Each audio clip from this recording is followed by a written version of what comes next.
So it seems like, effectively, when we talk about responsible AI and the responsible AI layer, fundamentally the platform, the automation success platform, from day one, we've built it with governance and security in mind. So, right now everyone's talking about generative AI.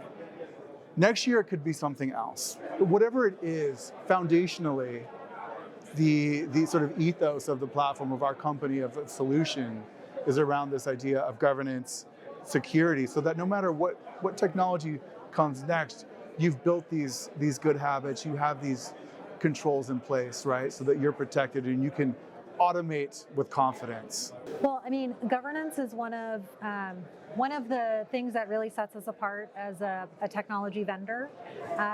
You can't just have technology running amok, unfettered in an organization. You have to be able to control and manage that. Any IT leader will say yes, absolutely.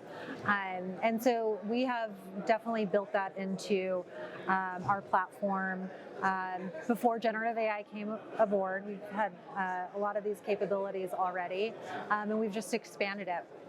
So as you are injecting generative AI and you're integrating with new models, your data is going to be touching some new things. So we've built in additional controls to make sure that you have the ability to turn that switch on and off, and you can control who has access to that.